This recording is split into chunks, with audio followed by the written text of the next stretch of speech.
Hey everybody, Tracy Fear here from Fairy Hug Stamps and the Fairy Hug Stamps video design team. Today I'm going to show you how to make this little lantern. Supplies you're going to need is the Fairy Hug Stamps Fairy Nest, the Fairy Hug Stamps Fairy Branches, and I use these glitter pens that I got for free from scrapbook.com. I use VersaFine Clair in Twilight and archival ink in Black Soot, these finger blending brushes, and finally I use these pops of color. You could use any kind of Nuvo drops.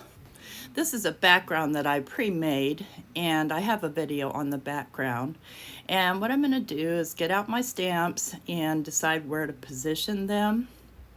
And I like to use the little acetate piece to kind of visualize what my stamp is going to look like for placement. So I will be using my Misty stamping platform because this is watercolor paper and it's going to take several goes to get a nice full thick black stamp. And this is why I like the Black Soot Archival, is because it is a really nice kind of a warm black versus the cooler black of the VersaFine. So I position that and then I just lay that piece of acetate aside, and I like to tape my stuff down because really the magnets just get in my way. So I'm just gonna douse this really well with this Black Soot Archival ink, and you'll see it's gonna take me I think about 3 goes. I'm gonna just kind of push that around with my little pressure tool that I made that's full of candy. And yeah, it's emergency candy. And see, my picture doesn't move on me as much if I tape it down versus if I put a magnet on there. I can't really tell if it moved or not, and I can't tell you how many times I've double stamped thinking I was in the right place, but I certainly wasn't. We're going to give that one another push and just make sure it's pushed down really well. With a large stamp, yeah, there's a lot of area to cover, so and watercolor paper is pretty stubborn too. Even though I use the smooth side, it's still kind of stubborn. So I'm just going to make sure that ink gets nice and soaked in, check it, and it's good, but one more go makes it black enough for me because I want it to be completely and utterly black. So we'll give that one more go, let it sit, push it through. And I really like my stamping platform, this Misty one, for stamping these kinds of stamps, the photopolymer. And I'm going to get my stamp chamois out because I know I'm going to want to clean my stamp. Now, the archival ink does stain your stamps. It doesn't hurt them at all, but it will stain them. So, just keep that in mind. If you don't want your stamps stained, don't use archival ink or StazOn or something like that. And next thing I'm going to do is I'm going to grab these fairy branches, and I picked up the big one, but I just couldn't make it fit the way I wanted, the way I envisioned seeing it. So I'm going to grab the smaller one and just kind of lay it on there until I like how it looks. And that one will also take a couple of goes.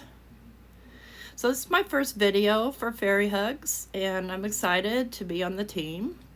And I look forward to hearing and seeing your comments in the comment section below. So we're going to go ahead and just give that a push. And I do have this video mostly sped up, just in the interest of time.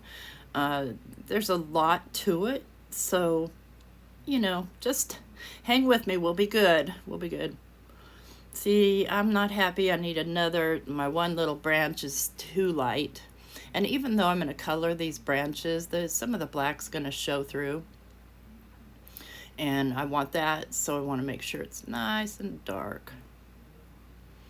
This is all the stamping we'll be doing today on this. The rest is technique, and I'll show you some techniques maybe you've seen before, maybe you haven't, maybe you do them all the time, whatever. We're going to do it together.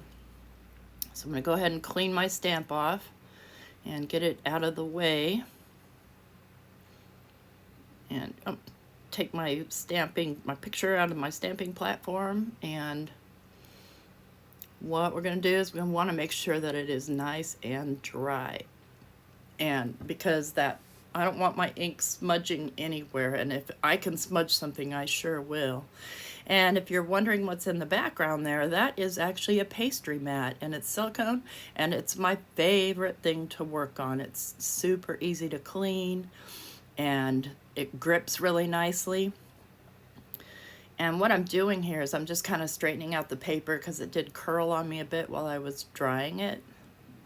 So next thing I'm going to do is I'm going to get out my pops of color, and I'm going to be coloring in the leaves at the top of the little house. And I've got this stylus tool that I got from the dollar store, I think. And I'm going to be using that tool a lot here. And because when these little bottles, when you're pouring them out, you can't, well, maybe you can, but I cannot get anything precise on these things.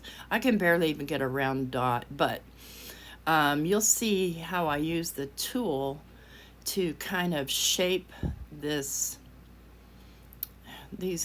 I don't even know what you call this. It's like a texture paste thing, like Nuvo Drops, or I don't know who else makes them, Glossy Accents or something like that. So what I'm going to take and do is I'm going to take that small end of that stylus and I'm going to carve in the middles of the leaves there to give it that height and texture that I'm looking for. Like a nice shiny fairy branch tree leaf house. That's a lot. So I did zoom in there a little bit so you could kind of see what I'm doing there to shape those. And then each time I'm wiping off on my paper towel. I'm going to go ahead and do the top layer. And the top layer is done exactly the same as the bottom layer, but I like to do it just a wee bit thicker because I'm going to be pulling those branches down just a bit so that they look like they're standing on top. And so I did get a little thick right there, and that's no problem. You can just go through and, wipe some off with your little stylus tool. Yeah, see, there we go. All right, we're done with the branches part. Now I'm going to be doing the leaves as well and the tree. And I'm basically doing the exact same thing and just coloring them in, following the lines. I'm not going to do the teeny tiny lines because I can't get it that teeny tiny. But just kind of filling in the bigger parts. And my hands are shaky. They're always shaky. They've been like that since I had a car accident. So you have to bear with my unsteadiness.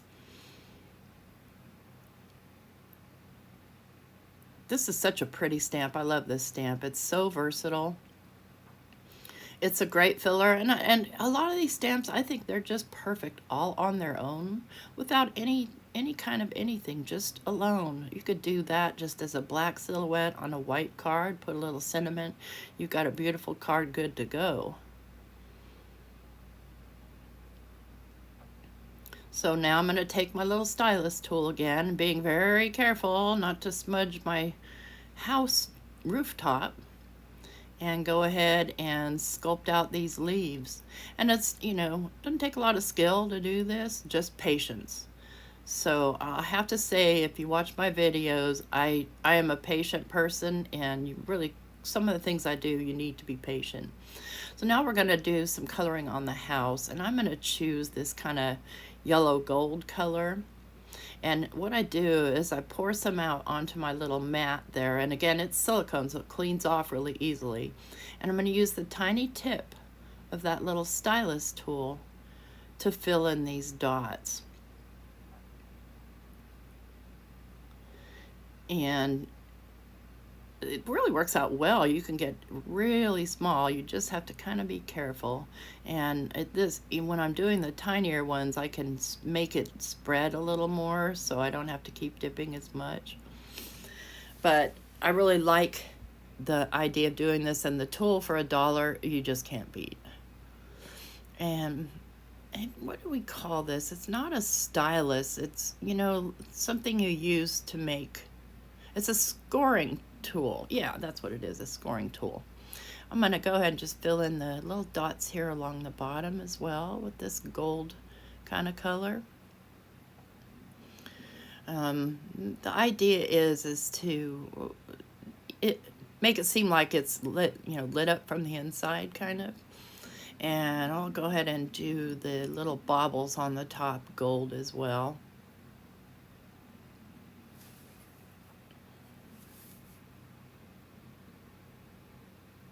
And just clean off my little tool. See how easy that wipes up? I'm loving it.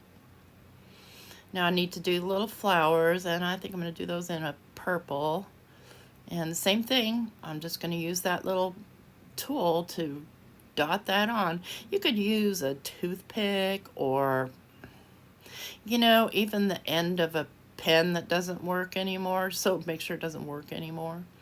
Anything that has a small little tip that you can dip into the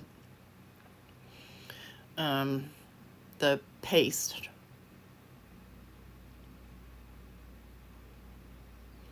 I'm just starting to bring this whole little fairy lantern house to life. What's it called? Yeah, the fairy nest, little fairy nest to life. So I want to color also some other portions, and I'm gonna let that dry. I just, you know, obviously knocked that part out of the video, but once it's dry, and that's about 20 minutes to half an hour, the longer the better.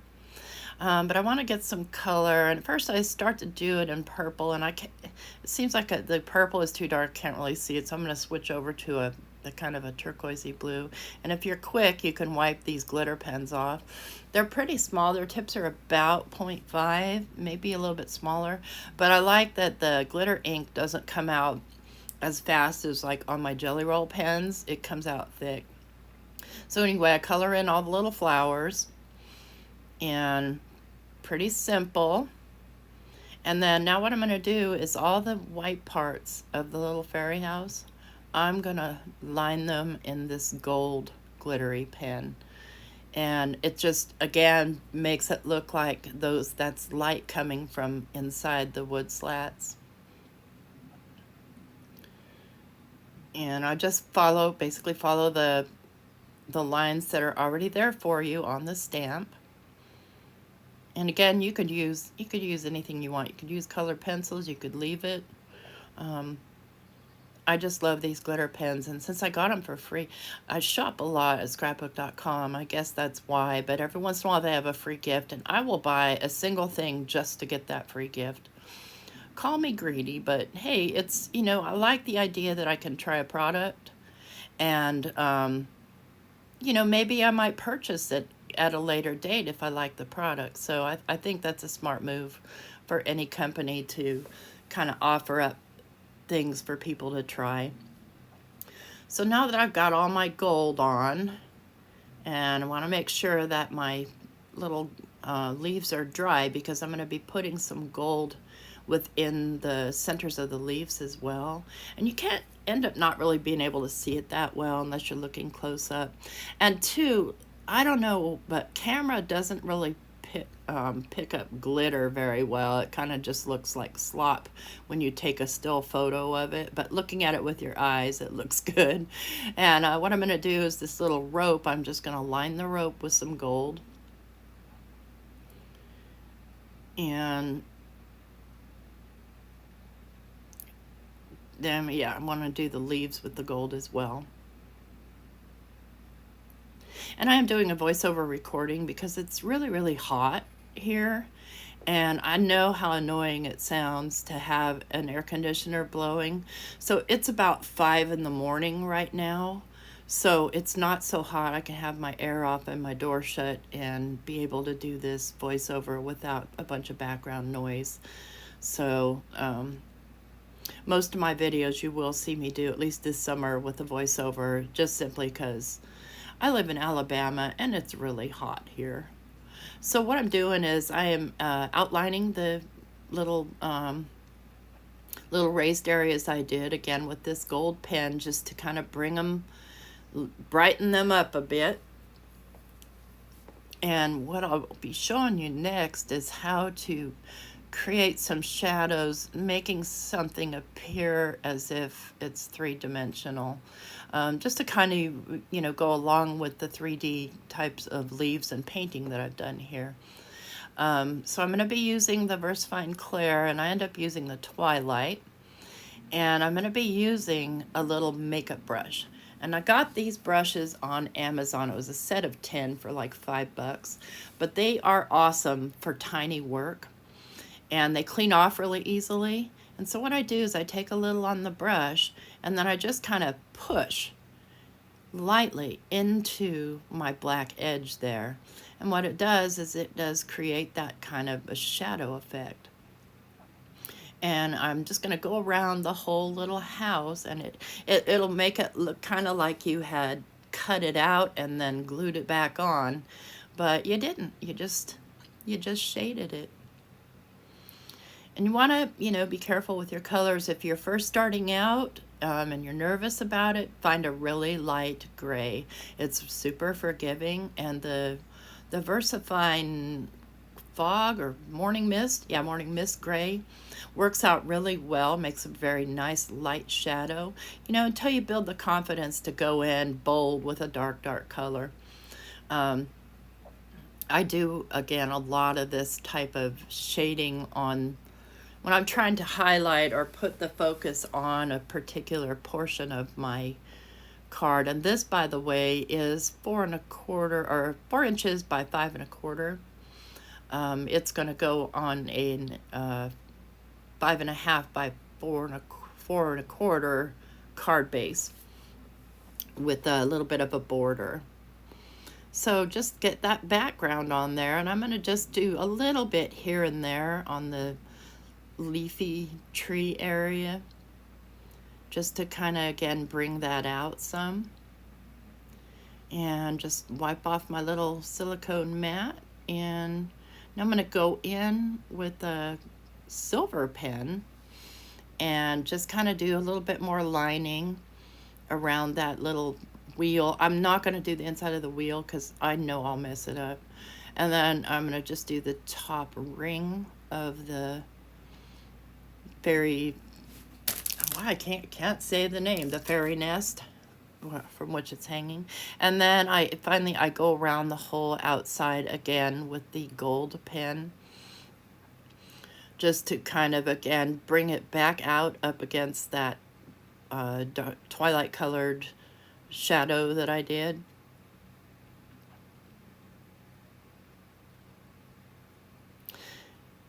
It's kind of hard to see it, but you see it when it's up close. It just kind of lights the whole thing up, and we want light because fairies are in there enjoying their, let's see, it's summer night, enjoying their Netflix and chill. So I'm gonna go ahead and I'm going to glue this to a do my card paste, and I like to use craft cardstock a lot. And here you see me change my mind. So I put the glue on, and I start to lay it down, and I realize I forgot an important step, at least a step that I thought was important. So I almost did it, almost. Don't lay it down, don't lay it down. Okay, I'll just lay it on here, and that's fine, because again, this little mat cleans up really well. I got the mat on Amazon. I'm going to grab one of these little finger brushes, and I'm just going to brush off, and I just want to deepen the edges here, like we do, to kind of more bring out the center brightness with the twilight color again, which will pull in and kind of mesh with the shading that we did. These little brushes I got on Amazon. They were cheap, like $10. So I'm going to go ahead and clean up my glue mess there, and I'm just using a little bit of hand sanitizer to kind of get that wiped up.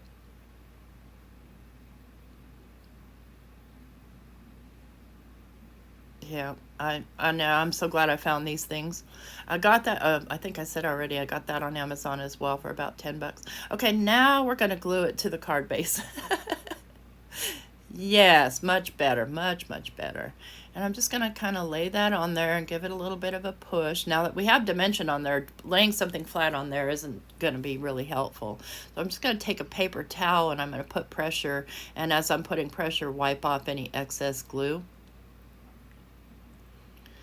And for the most part, this is the first card that I did, and I showed that on the Fairy Hugs site as my design team picture.